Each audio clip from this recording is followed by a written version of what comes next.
Começa agora pela Rádio Santana FM, o programa Espaço Diferente. Apresentação Luiz Paixão, uma realização CPDR, Centro de Apoio à Pessoa com Deficiência do Ribeirão. Bom dia, estamos iniciando o programa semanal Espaço Diferente, o seu programa que fala sobre pessoas com deficiência, seus direitos, mas acima de tudo a garantia de que somos uma sociedade que deve ser inclusiva, que deve buscar acessibilidade, deve tratar com respeito, sem capacitismo, a pessoa com deficiência. Eu quero me iniciar, antes de iniciar a nossa conversa com o nosso convidado de hoje, quero mandar um abraço e agradecer a Bana, a mãe da professora Valdevânia, que sempre está ouvindo a gente. Conversei com ela ainda hoje. Agradeço a senhora por estar sempre acompanhando nosso trabalho, nosso projeto, e ser uma torcedora também nesse sentido. Há tantas outras pessoas nas comunidades aqui de Ribeirão, aquele que nos escuta e nos acompanha pelas redes sociais.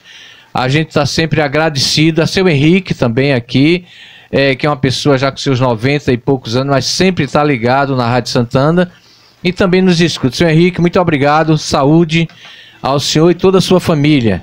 Dona Nina, sua esposa, que são pessoas que a gente vai lembrando e agradecendo porque estão juntos. Sempre que possível estão conosco, à distância ou de perto, mas torcem e estamos juntos nesse sentido. Hoje a gente tem a satisfação de receber aqui uma pessoa que tem uma história, não só na Diocese de Palmares, mas tem um trabalho social importante. Na última sexta-feira completou 37 anos da ASP, Ação Social da Paróquia Palmares, não é isso? É o Chico. Bom dia, Diácono Chico, está aqui conosco. Bom dia, Chico. Bom dia, queridos ouvintes. Bom dia, Lula. É uma satisfação para nós da Ação Social Paróquia Palmares poder estar aqui junto com você. Você já me convidou algumas vezes, não foi possível fechar essa data, mas é uma alegria muito grande estar aqui junto com vocês, celebrando ainda os 37 anos da instituição. Pois é, Chico, 37 anos é uma história.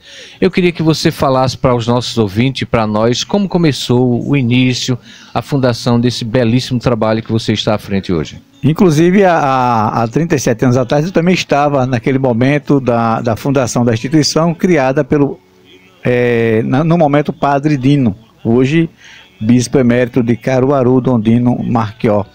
E aí, Lula, naquele momento, nos anos 80, tinha um problema muito sério na região da gente, inclusive também aqui em Ribeirão, de extermínio de crianças e adolescentes. Era um grupo de extermínios que estavam assassinando crianças e adolescentes, e aí foi necessário criar uma instituição de proteção. Então, era importante criar um espaço, inclusive espaço físico, de que as crianças e adolescentes tivessem o seu refúgio garantido, né? Além do refúgio garantido, um atendimento por uma instituição, a questão da alimentação, a dormida, um refúgio com dignidade.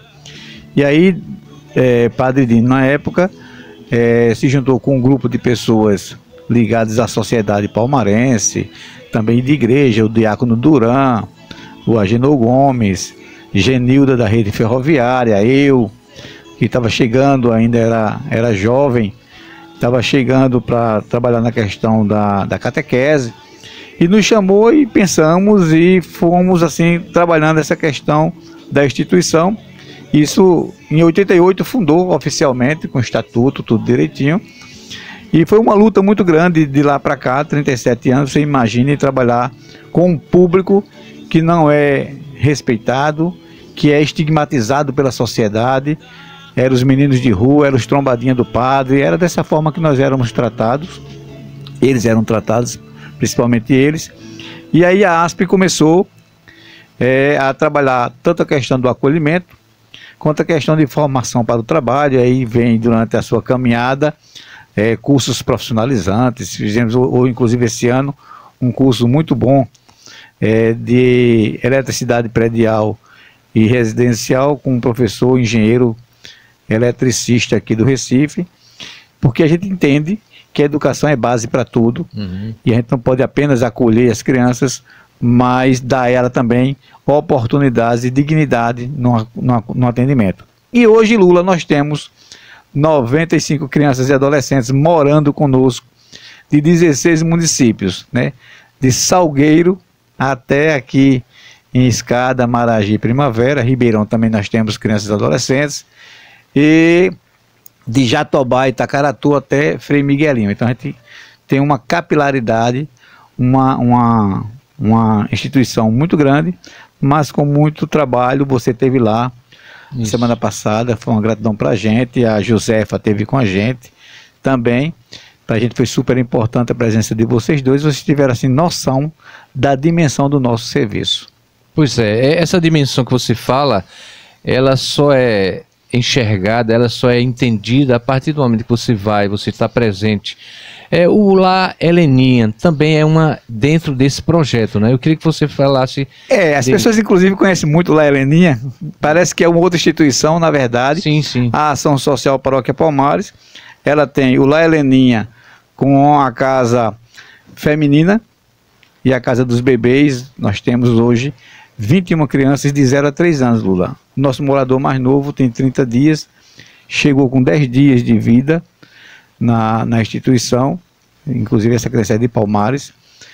E o Lar Heleninha é apenas a casa feminina e a casa dos bebês da Ação Social Paróquia Palmares. E a Granja Paraíso, onde você participou da missa dos 37 anos, é o lar masculino, né? Além dessas duas casas, na verdade são 3 casas, nós temos também um centro em Nilton Carneiro, aquele bairro periférico, chegando de Ribeirão para Maceió, no lado direito, a primeira comunidade.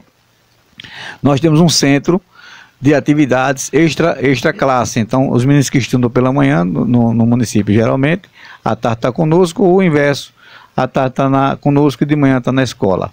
E aí nós trabalhamos com mais 150 crianças e adolescentes nessa questão de reforço escolar, atividades culturais, dança, música.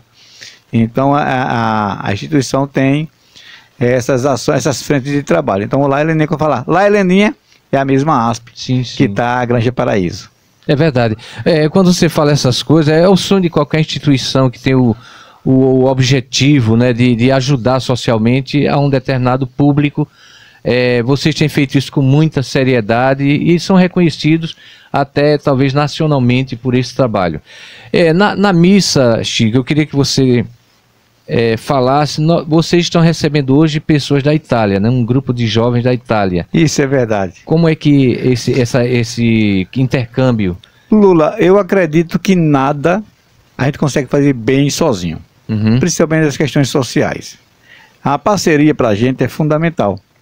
A sua ida para lá com Josefa não foi só como cidadão e meu amigo que você é há mais de 30 anos.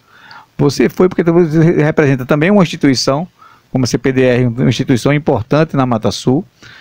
E a Josefa representa também o gabinete de uma senadora importante para nós, que é uma parceira da instituição. Então, assim, as parcerias são importantes. Essa semana passada, nós recebemos o presidente da Igreja dos Mormons.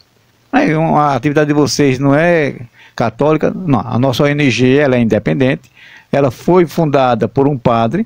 Tivemos Padre Ângelo, 27 anos conosco, não é? O nosso diretor hoje é o Henrique, mas ela é aberta para receber voluntários também de outras religiões, sem problema nenhum. Então, recebemos sempre voluntários italianos, Lula. Por que isso? Porque são essas pessoas que vêm para cá, que passam com a gente 20, 30 dias, mudou o quadro, mudou não, mas sensibiliza as pessoas. Uma coisa é você ouvir falar, e outra coisa é você ir na instituição. Conhecer a instituição e conhecer as crianças e como elas são tratadas. Então, essas 5 jovens italianas que estão conosco, passando 30 dias conosco, elas voltando para a Itália, ela faz articulação com as pessoas. Por exemplo, nós conseguimos construir um refeitório muito bom lá, a partir de uma família italiana, que nunca teve no Brasil. Mas como é que ela ficou sabendo? Porque voluntários italianos estiveram conosco, voltando, relataram como é que funciona e qual era a necessidade da gente, e ela conseguiu fazer a doação da construção de um refeitório. Outro construiu uma casa. Esse custo de eletricidade predial é de uma família em que um engenheiro eletricista da Itália morreu e a família queria fazer um gesto e deu o curso para a gente de forma gratuita. Então, parceria para a gente é fundamental. A gente não consegue avançar, não consegue melhorar e não consegue construir um mundo melhor achando que eu vou fazer as coisas sozinho. Eu preciso de você.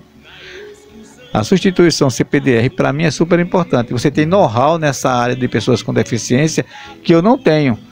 Mas eu tenho lá o Natan, que é uma criança, além de ser autista, ela tem um problema visual muito sério, segundo os médicos. Você conheceu o Natan, muito sério, inclusive o IMIP está atendendo ele e o Altino Ventura, que você pode me dar dicas que eu poderia estar precisando de 2, 3 anos para ter essas informações, e você tem na hora, porque você tem know-how nessa área, entendeu, Lula, da importância dessa parceria.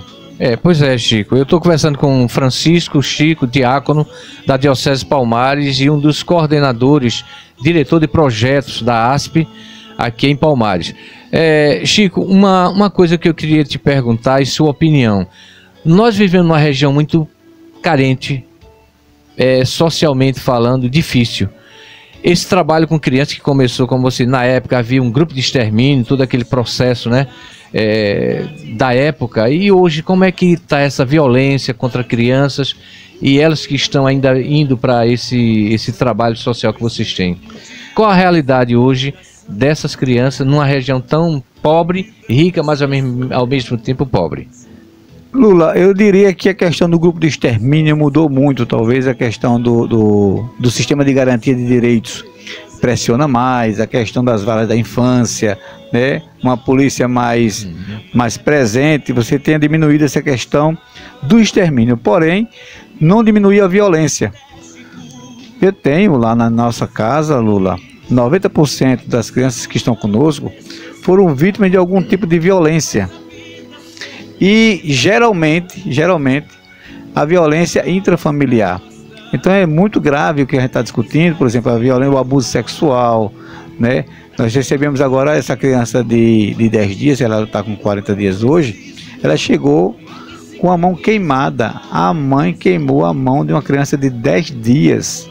Então a violência contra a criança e adolescente, ela é muito séria, muito grave, e precisa que todo mundo esteja atento. Como é que descobriram essa situação? Um vizinho denunciou. Então o vizinho faz parte dessa rede de proteção, é super importante. Às vezes quem denuncia? O agente comunitário de saúde. Às vezes chega essa informação por um médico, porque chegou no hospital um tipo de violência. Então assim, é preciso que todo mundo esteja atento para tentar combater a questão da violência.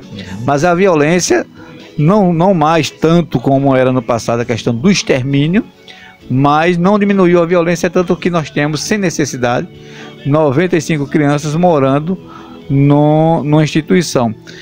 Olhe que tem um número muito grande, né, um número subestimado de violências que não foram denunciadas, que não chegou na vara, que não chegou no conselho tutelar. Quantas crianças são violentadas, outro tipo de violência física ou psicológica, que não passa, que não chega ao conselho tutelar. Exato. Então, o número é muito grande e, infelizmente, a gente continua trabalhando dentro dessa realidade. E digo a você também que a violência, ela não tem muito a questão das condições sociais. Ela perpassa, então tem uma família mais abastada, uma família mais rica, que a violência intrafamiliar acontece também da mesma forma. Exato, porque tudo isso que esse relato que você está fazendo tem a ver com uma realidade atual, né? Ou seja, Padre Ramiro, nosso saudoso Padre Ramiro, tinha um trabalho em Jaboatão, que me parece que houve algum momento nos conselhos estadual de conversa, de diálogo. Como foi a participação de Padre Ramiro? O que é que você diz de Ramiro para a gente? Eu tive a satisfação de conhecer Padre Ramiro em duas situações. Antes de vir para cá, para a diocese da gente, na luta com a pastoral do menor. Naquela época, inclusive, tendo como presidente regional dos 4 estados o Padre Ângelo, e Padre Ramiro também fazia parte desse trabalho.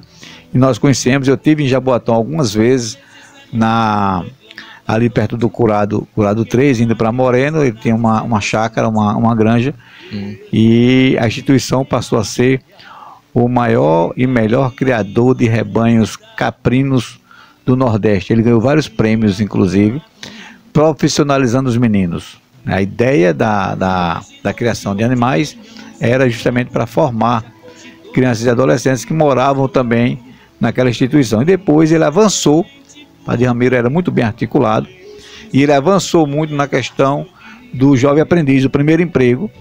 Então ele fez articulação com Correios, Caixa Econômica, com empresas privadas, e ele conseguia botar os adolescentes dentro daquela faixa que era permitida a partir dos 14, 15 anos, como jovem aprendiz nas empresas públicas e privadas. E aí a luta de Padre Ramiro, que também foi a luta da ASP, na questão do Conselho Estadual da Criança e do Adolescente, que eu inclusive fui também membro do Conselho Estadual por 2 mandatos. E nós, naquele momento, junto com Lourdes Viana, com a Ademar, da Igreja Batista, nós ajudamos a formalizar também, a formatar o Estatuto da Criança. Então você vê que seu amigo é muito velho. Eu estava na formatação do Conselho, ou do Estatuto da Criança e do Adolescente, que nos anos 90 foi de fato promulgada aquela lei. É experiente, você tem experiência no assunto. Muito obrigado. Aí veja bem, Chico, a gente está conversando com nossos ouvintes aqui e a gente sabe, por exemplo, a questão dos conselhos tutelares. Como é que é essa parceria de vocês com o Conselho Tutelar? Tanto de Palmares como dessas cidades que tem algum tipo inclusive aqui de Ribeirão, né? Ribeirão sim. tem crianças e adolescentes lá em Palmares, e a nossa parceria ela é super importante do Conselho Tutelar com a instituição. É tanto que fora do judiciário, a única instituição que tem autorização e autoridade para acolher crianças sem a presença do juiz, principalmente finais de semana e feriados, são os conselhos tutelares, né? Eles têm essa autonomia. Claro, no nosso caso, eu sou uma instituição privada, eu só recebo crianças de municípios conveniados conosco, eu não recebo municípios que não são conveniados, mas o Conselho Tutelar ele é super importante, principalmente, Lula, porque, muito parecido conosco, eles têm também a obrigação de garantir a proteção das crianças e dos adolescentes. O papel do Conselho Tutelar é proteger os direitos das crianças e dos adolescentes, por isso essa parceria é tão importante com a nossa instituição. Muito bem. Por exemplo, quando a gente fala de criança e adolescente, a gente fala dessa questão do primeiro emprego, que o Padre Ramiro lá atrás iniciou. Esse projeto hoje a nível nacional que existe, tem alguma coisa a ver com aquele momento lá de Padre Ramiro, quando ele começou a colocar dentro do possível, articular para crianças poderem trabalhar? Como é que está essa relação do primeiro emprego para os jovens, para as crianças, obviamente a partir da idade, né, permitida? Isso, lá em Palmares a gente tem a sorte de ter Rosileide Lira, que é a coordenadora do Lá Heleninha, e ela também trabalha numa empresa que faz essa gestão do jovem aprendiz na Mata Sul. Ela faz treinamento, ela faz articulação com as empresas, então isso é muito importante. Porém, Lula, o que falta nesse jovem aprendiz é o mesmo modo, mudou alguma coisa, atualizou-se a questão da legislação, mas os modos é a mesma de Padre Ramiro até hoje. Então, o que importa, na verdade, que precisa melhorar, é o entendimento das empresas de dar essa oportunidade. A empresa não perde nada com isso. Ela recebe também benefícios, ela tem uma pessoa, talvez com muita vontade de trabalhar, então você vai ter uma pessoa também numa linha de produção muito grande, e acima de tudo, eu fico às vezes me questionando, tem muitas pessoas que são sensíveis, mas sensíveis à distância. Eu estou muito preocupado com a fome lá na faixa de Gaza, eu estou muito preocupado com as crianças que estão na Rocinha. Eu também me preocupo, e tenho que me preocupar, eu tenho que ser sensível às causas, mas estão muito distantes de mim. Eu preciso me preocupar com aqueles que estão ao meu redor também. Correto. Então eu preciso estar me preocupando, e as empresas, aqui você tem uma audiência muito grande, esse programa, a gente vem acompanhando, quem está escutando a gente, que são os empresários que estão escutando a gente, oportunizar esses jovens no primeiro emprego, como jovem aprendiz, Até porque eu nunca vou ter uma experiência de trabalho se eu não tiver a primeira oportunidade. Eu pego um currículo de um jovem sem experiência nenhuma. Aí eu fico preocupado, contrato ou não contrato. Vamos oportunizar. Se não der certo, você tem o seu período de oportunidade. Não deu certo, você vai substituir. Isso é normal e legítimo, até porque o jovem aprendiz tem um período de funcionamento dessa experiência de trabalho. Mas oportunize essas crianças, adolescentes, como jovem aprendiz, que você vai ter sim um profissional muito bem. Vou dar um exemplo lá da ASP. Nós colocamos um jovem aprendiz numa empresa lá de móveis e utensílios. Um jovem aprendiz. Ele entrou com 14 para 15 anos. Quando completou 18 anos, a empresa chamou ele e ofereceu um serviço fixo. Então, você vê, se ele fosse uma pessoa ruim, ele não teria ficado, a empresa não teria chamado ele. Tinha dado só aquele período de oportunidade e aí ele tirava. Não, a empresa viu nele possibilidades. Então ele está lá em Palmares trabalhando hoje, é um profissional e era um menino que veio de Frei Miguelinho, que é uma instituição, um município que a gente tem convênio, lá depois de Toritama. E o Carlito hoje é um profissional, é um jovem com os seus 20 anos, faz 2 anos que ele saiu da instituição e continua funcionando, trabalhando, né, com autonomia e tudo mais. Muito bem, estamos conversando com Chico, diácono, sobre a ASP, 37 anos de história, é um serviço prestado à nossa região, várias cidades aqui que são conveniadas. Francisco, como você, além de diretor de projetos, que sempre está à frente dessas questões, a manutenção de tudo isso tem um custo, obviamente. Além de projetos, como a ASP hoje ela se mantém, ela procura correr atrás para a manutenção dessa estrutura que é grande, é uma estrutura grande. Muito grande e é um serviço muito caro, né? Aí você diz, mas rapaz, um adolescente numa instituição tem um custo de R$4.000 e a família de um adolescente desse não tem esse serviço, não tem esse custo, é verdade.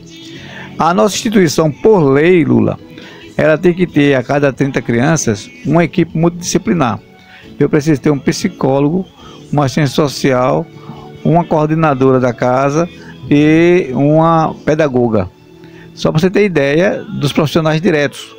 A instituição hoje tem 65 funcionários CLT, todos com seus direitos garantidos, fora aquelas pessoas que a gente chama, por exemplo, eu tenho uma criança hoje no hospital de Vitória de Santo Antão. Eu preciso ter um carro que vai levar a educadora para passar lá 24 ou 48 horas, depende do acordo. E depois, daqui a 24 horas ou 48 horas, tem que levar outro educador para substituir. E aquela pessoa recebe aquela diária de hospital, que não é uma diária barata. Então, o custo de manutenção de uma casa dessa é muito cara. Eu pago hoje de alimentação mês entre 40 e 50 mil reais de alimentação. Eu tenho custo de energia perto de 10 mil reais, de combustível perto de 10 mil reais. Então, assim, o serviço de acolhimento é muito caro. E como é que a gente consegue sobreviver? Os municípios conveniados têm a obrigação de passar um valor per capita por criança no acolhimento. Por exemplo, Ribeirão, eu estou vendo aqui, tem 10 crianças de Ribeirão morando conosco. Então, o município de Ribeirão tem a obrigação de a cada 30 dias passar um valor per capita para nós. Fora isso, eu queria dar os parabéns também ao secretário estadual de Assistência Social, Direitos Humanos e Combate à Drogas, o Carlos Braga, que é um secretário muito sensível à causa, porque melhorou inclusive o valor per capita das crianças.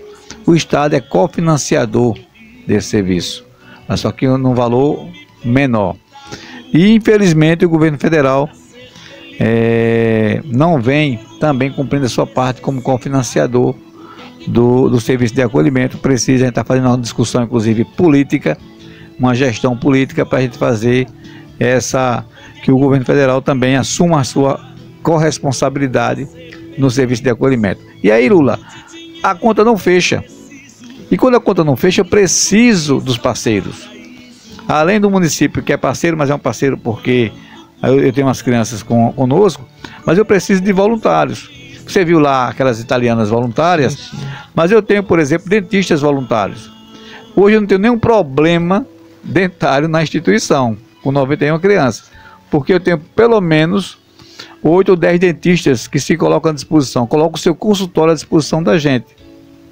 Dr. Alan, que é um dentista renomado na região, ele pega 5, 10 crianças no sábado e faz atendimento.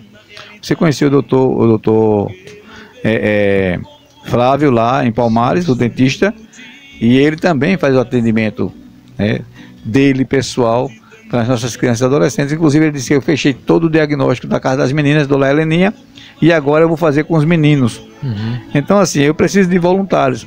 Eu tenho uma escola lá em Palmares, a Escola Real, que parece que também tem uma sede aqui, do Bruno e da Carla, do casal, que ele vai lá e pinta um prédio todo da gente. Ele vai lá e resolveu e consertou e comprou 10, 20 bicicletas. Então são essas pessoas que estão nos ajudando. Agora eu recebi 3 empresários que vai fazer a nossa biblioteca e a nossa sala de informática. Uhum. Então essas coisas para a gente são super importantes. Como eu disse no início, por 2 motivos. Um, porque materialmente ajuda a gente. E o segundo motivo, porque a gente consegue sensibilizar pessoas. Então a gente precisa humanizar as pessoas, Lula. Nós estamos muito individualistas, o egoísmo é muito grande, a prepotência vem junto, e quando visitam a instituição da gente, que mexe com o coração, para a gente é super importante, porque são pessoas que vão reproduzir, né, a situação das coisas sociais, das questões sociais e ambientais, de forma positiva. Então a gente sai assim, fica muito contente quando recebemos visitas, que as pessoas, esse médico conheceu a gente, esse dentista, pelo Instagram. Não, eu vou pessoalmente. Quando ele viu a coisa pessoalmente, automaticamente ele já se colocou à disposição. Sim. Então isso é super importante. Então o custo de manutenção é muito caro. Os municípios e o estado são financiadores daquela contraparte deles, mas a população em si é super importante. E eu vou fazer aqui um pedido. Eu sou um camarada que não perco a oportunidade de fazer os nossos pedidos. Tem 2 empresas lá, 3 empresas que vão montar a sala de informática e de biblioteca. Então vão vir computadores, cadeiras, móveis. Inclusive mandaram para mim o projeto de como eles estão pensando, que nós topamos, achamos muito legal. Mas eu preciso montar a biblioteca, eu preciso de títulos, preciso de livros para essa biblioteca. Então você é uma pessoa ligada à educação, a Josefa é ligada à educação. Então é super importante que a gente comece a ver pessoas que possam doar material pedagógico e livros para essa biblioteca, para a gente fazer uma coisa bem arrumada, porque as nossas crianças merecem o melhor. Se a minha filha, se o teu filho merece o melhor, quem está em acolhimento ainda mais, porque vem de uma história sofrida, de uma história de abuso, de uma história de negligência, e chegando na instituição precisa ter o melhor. É verdade. Você está falando de coisas que são fundamentais na relação humana, digamos assim. E quando a gente fala de instituição como essa que você participa, está desde a fundação, Chico, a gente sabe o quanto é necessária acolher crianças, jovens, nesse mundo tão cruel, tão difícil. A acessibilidade é importante. Essa biblioteca que você fala, com certeza vai ter acessibilidade, que deveria ter em tudo quanto é município, nas bibliotecas públicas, ter também esse acolhimento. Não só aquele dito normal, o aluno que vai lá, a pessoa, mas também para as pessoas com deficiência, como também as pessoas que têm a necessidade de aprender, de ler. Hoje nós temos um mundo totalmente digital, né? É preciso que haja essa acessibilidade. E você pode também, com o seu exemplo, a instituição, fazer com que tantas outras CPDR tenham se espelhado muito. Obviamente que a gente é muito novo, muito pequeno ainda, mas a gente sabe o quanto é importante esse trabalho social do ponto de vista de humanizar atendimento e acolhimento às pessoas que estão passando por problemas de vulnerabilidade. Chico, hoje a ASP ela é uma realidade. Com essa realidade, como você vê, por exemplo, a participação de entidades que já ajudam Mas a perspectiva de futuro, você falou da energia, que a gente inclusive vai entrar em contato com a pessoa, né? Para tentar um projeto para diminuir a questão do custo, exatamente. Qual a perspectiva de futuro que você tem? Lula, eu acredito muito nas pessoas. Eu sou uma pessoa que tem 60 anos de idade, mas sou uma pessoa sonhadora e acredito demais de que o futuro será sempre melhor. Eu posso até esbarrar com um problema maior do que eu, mas nunca vou deixar de sonhar. Eu sou uma pessoa muito utópica, mas utópica com o pé no chão. Então eu acredito muito que 2026 será um ano ainda melhor. Eu estou vindo aqui hoje para a rádio e agradeço muito a você, a Neto, a diretoria da Santana, por me permitir usar mais esse espaço para o lado de cá, né? Para a região norte do meu município. Para que as pessoas escutem, ouvir da nossa instituição, da nossa experiência, e vá lá na instituição fazer uma visita em loco e se aproximar da gente. Mas a minha perspectiva para 2026 é que a gente consiga fazer mais e melhor. Por exemplo, essa questão da biblioteca, eu sempre sonhei com essa biblioteca melhor. E esses empresários foram lá visitar a instituição, não era discutir biblioteca. Quando entraram no local, um espaço físico muito bom que a gente tem, eu disse, meu sonho é que a gente tenha aqui uma biblioteca de qualidade, uma biblioteca com acessibilidade, né? Que a gente tenha aqui novamente a questão dos computadores, porque o computador a gente recebeu há muito tempo atrás e já está fraquinho. E o empresário disse, a biblioteca é minha. Então assim, eu acredito nisso, entendeu? Uhum. Por isso que é importante visitar a instituição, porque uma coisa é ouvir, outra coisa é ver as coisas. E aí, Lula, eu quero lhe pedir também, e pedir à CPDR, que indo a Palmares novamente, como você foi na sexta-feira, e Josefa parece ter uma reunião em Palmares na próxima semana, de nos dar uma dica em relação a esse espaço que nós vamos receber, e que garanta, por exemplo, a Natan, o acesso à biblioteca e o acesso aos computadores. Vocês, ó, Chico, faz esse tipo de equipamento, traz tal equipamento para cá, que isso facilita. Porque eu estou dizendo Natan, porque Natan é a única pessoa, o único menino que a gente tem hoje com deficiência visual. Mas eu posso receber outros Natans amanhã. Com certeza. E eu preciso ter o meu serviço já preparado para eles. Eu não posso negligenciar, né, o atendimento de Natan e de outros que venham. Eu tenho um Lázaro de Salgueiro, que você também conheceu. O Lázaro é cadeirante. E Lázaro hoje vai para a escola porque um empresário de Palmares fez a doação da cadeira dele, que é uma cadeira especial, uma cadeira cara. E quando eu fui na rádio, a rádio é muito importante, viu? Eu fui na rádio fazer uma campanha. Quando cheguei na instituição, na Granja, para almoçar, isso era 1h da tarde, o empresário ligou, porque ele tinha meu número também, e ele disse, olha, levanta o preço da cadeira que eu vou ajudar. Levantei, fizemos o orçamento da cadeira especial e liguei para ele no final da tarde. Ele disse, a cadeira eu vou bancar toda. Então ele comprou sozinho. Eu pensei que ia fazer uma campanha, que ia pegar um dinheirinho de um canto, dinheirinho de outro. O cara bancou a cadeira de rodas especial sozinho. Então assim, por isso que eu acredito que 2026 será melhor do que 2025. Com certeza, esperamos e acreditamos nisso. Chico, uma outra coisa que a gente percebe na sua fala, na forma como você fala com tanto carinho e com tanta esperança de dias melhores, com relação à ASP, como você, além de ter essa perspectiva de um futuro melhor, obviamente, a esperança é essa, no começo, eu queria voltar um pouco atrás, Ramiro e tantas outras coisas, a gente via que não havia conselho municipal, não havia conselho de menor, né?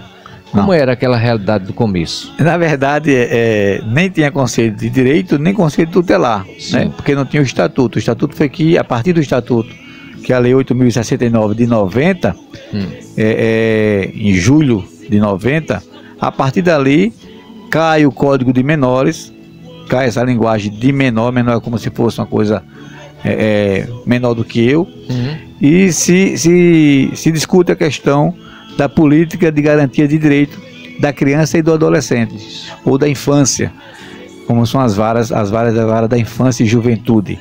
Então assim, lá atrás tinha uma facilidade, Lula, ia para a instituição da gente quem eles queriam, ou quem a gente conseguisse identificar, e levava sem problema nenhum. Hoje eu não posso colocar nenhuma criança na instituição, nem tirar nem botar. Então, a entrada das crianças na instituição da gente, todas elas, é via guia de acolhimento do judiciário, sob pedido geralmente do Conselho Tutelar. E a saída é mais complexa ainda, porque precisa de um relatório da equipe técnica do judiciário, um relatório do CREAS e um relatório das minhas técnicas da Ação Social Paróquia Palmares. Então, assim, mas tem que haver esse esforço. E é preciso, Lula, que as instituições, e principalmente o judiciário, entenda que está no estatuto que acolhimento é excepcional e provisório.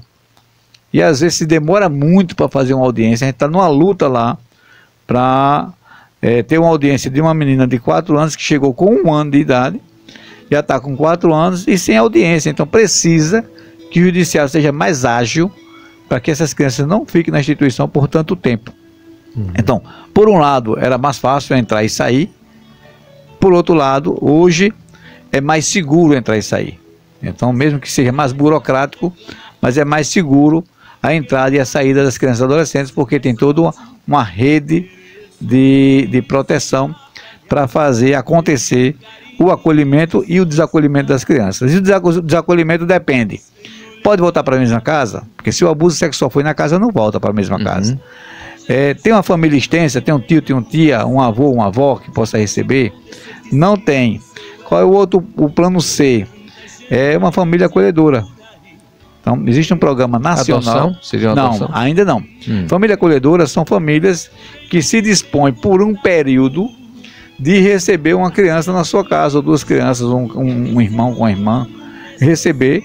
O Estado, inclusive, dá uma ajuda financeira para que essa família acompanhe por um período até a família natural poder receber, ou a criança e adolescente ir para uma adoção. Então é uma família identificada pelo CREAS do município, treinada, preparada, e depois receber essa criança por um período. E por último, a adoção, que é uma coisa definitiva. Nesse momento temos 2 irmãos de Salgueiro que estão indo para adoção no Rio de Janeiro.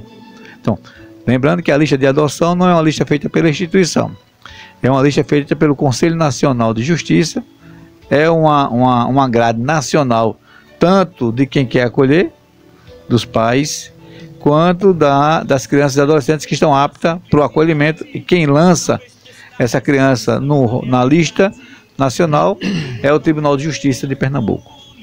Muito bem, Chico, Francisco, Diácono, eu quero agradecer. A gente é uma honra receber aqui, independente da amizade. O trabalho que você faz é muito sério, é importantíssimo não só para essas crianças, mas é um sinal de vida, que é possível esse acolhimento a partir de vários parceiros. Como você disse, tem que ter parcerias, né? Tem que ter a coletividade unida com um só objetivo.